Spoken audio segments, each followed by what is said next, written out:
Good morning, folks. Valentina here with Wisdom of the Tea Leaves, and this morning I'm drinking green tea. It's in my to-go cup. While I'm reading a book, this one. It's called Think Fast and Slow by Daniel Kahneman. So he's an Israeli-American psychologist and behavioral economist who won a Nobel Memorial Prize in 2002 in economic sciences, even though he is a psychologist, for his work on decision making and judgment. And so that's related, of course, to economics because we all make decisions and make choices for our money and for our lives. So behavioral economics is one of the areas that it's like one of my favorite areas of poking around and looking into how people make decisions and what influences us and things like that. So this book, Think Fast and Think Slow, is about that. Like, how do we make decisions? How do we, the choices we make? So it got me thinking about this morning, and what I wanted to talk to you about is, everything that we do in life comes down to essentially making a choice. I can go right or I can go left. I can eat this or I can eat that, or I cannot eat. I can drink this or I cannot. I don't have to drink. So we're always making choices. I can be with this person or not. I can be with that person or not. I can be doing one thing or I can be doing another thing. So we're constantly making choices. And based on the choices we're making and the decisions we're making, that's what life becomes for us. We are essentially determining our experience of life. We are determining what life looks like, what our particular path of life, what our particular experience of life is, comes down to the choices we make. So if we're not happy, well, okay, we make a choice of one, how we look at things. Two, what we do that makes us unhappy. We're always making choices. So no matter how you look at it, every moment is a choice. Do I pay attention or not pay attention? What do I pay attention to? That's a choice. What behavior do I engage in? That's a choice. So think fast or think slow goes over some of the mechanics of how we make choices. So this guy, and he's not alone, he had a partner in doing these studies, and these have been like long things, like, they've been working on this for like decades. So they've basically determined that there's two systems in which we engage when we're every day in all kinds of situations. And the fast thinking is our gut reactions, our emotional reactions, things that we just think are like that. Like, our conditioning is our fast thinking. So, do you want vanilla ice cream or do you want chocolate ice cream? And you have a favorite and you go, I want vanilla or I want chocolate. Like, you don't think about it. It just comes up.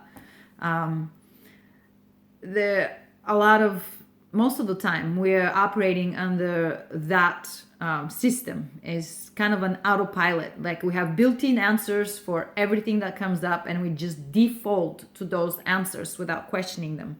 So what falls in that category is things like stereotypes or judgments or habitual behaviors. When this happens, I do this. Like, we don't think about it. We just have a knee-jerk reaction. We just do what we do, and then that's what happens. I come home from work, I have a beer.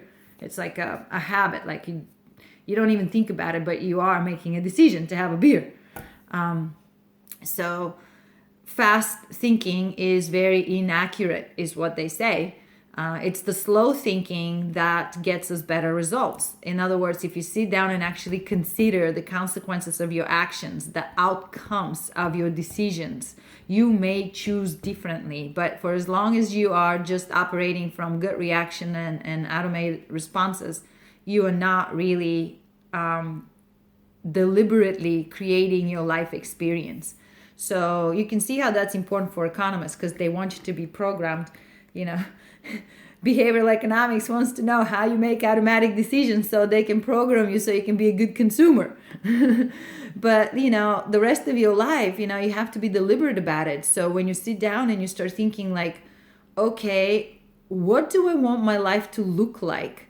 What do I want my friendships to look like? What do I want my love relationships to look like? What do I want my daily mood to be like? Then you have to start thinking like a scientist. So scientists think slow. They have to solve problems. They have to look ahead. They have to poke around and look for facts. And they look for facts that make them they make their decisions according to the facts.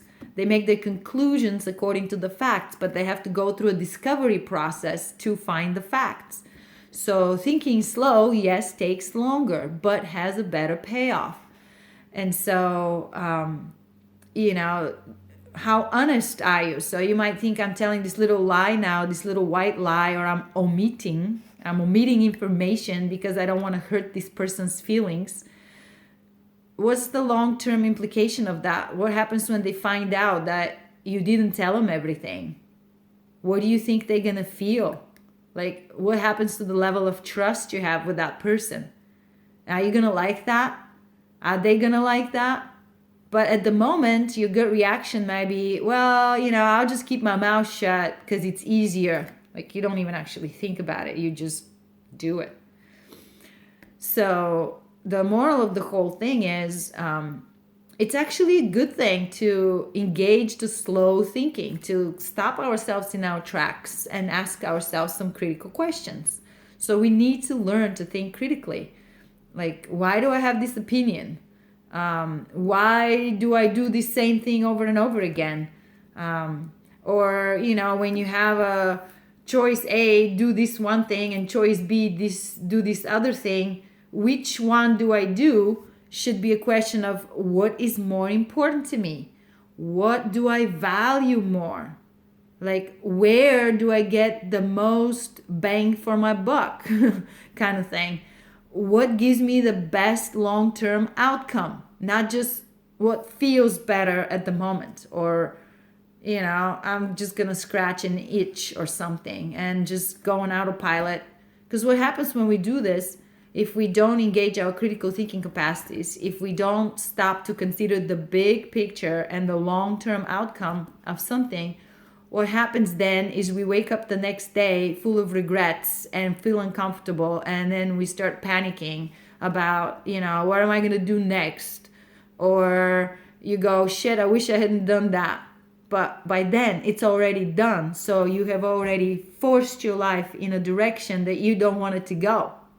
Now you have more work to do to undo the effects of what you just did.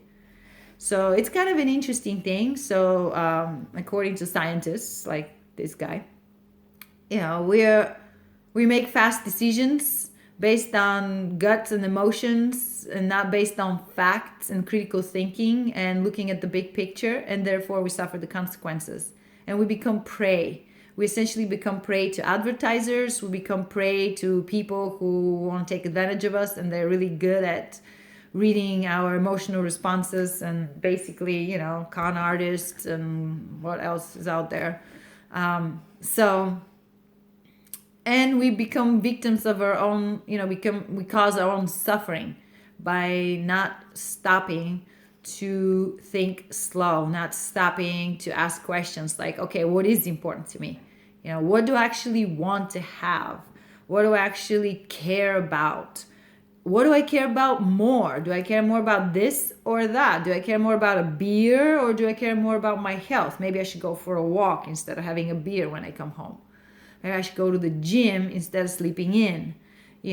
Like at the moment, sleeping in feels nice because you're cuddled up in your blanket and everything is cozy. But like, you keep doing that and you keep getting fatter and fatter. Like, statistically, people gain 1.5 pounds a year from inactivity.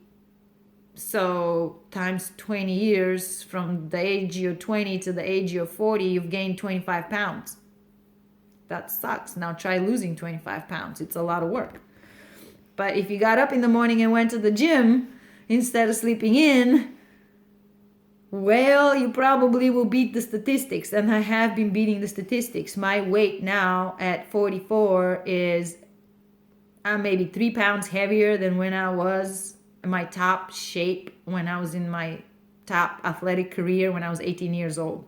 So anybody can do it. And when you do it day by day, it's not hard. If you wait till it becomes a huge problem, then it's hard. But those are the effects of fast and slow thinking. Fast thinking, at just chill in bed, twiddle my thumbs, and take the easy way out. Slow thinking is, shit, my health matters. Like, I don't want to be fat. I want to be able to do whatever I want to do and not have my body restrict me. I want my body to help me get the best life experiences I can possibly get, because I only got one life and it's running out fast. So that's my spiel for the day, is an encouragement, if you will, a challenge for you to stop and question what you're doing and why you're doing it and what's important to you, and make your decisions based on those things, not based on gut reactions and automated thinking. Actually stop and use your neurocortex. Think. We have evolved. Human beings have evolved with a neurocortex so we can accomplish complicated mental tasks. Everything else is down in the limbic system, basically just automated response. You're a puppet on a strings. And you suffer. And then you wake up one day and you have things that you wish were different. So this video is a little longer than the other videos, but I'm excited about this topic. And so I spend a lot of time contemplating my own life and making decisions, and I don't always do the best I could have done, but at least I try. But overall, I think I'm doing pretty good. I'm having I compare myself to my peers often, and I'm like, hey, it's not so bad. I've done pretty good, and I'm getting better every day by just practicing. So, anyhow, if you need me, you can always find me, ValentinaPetrovaConsulting.com. Call me, leave me a note, leave me a comment, whatever you need. Share this video with others so others will hear what they need to hear, and we can build community around it. Have a nice day. Bye.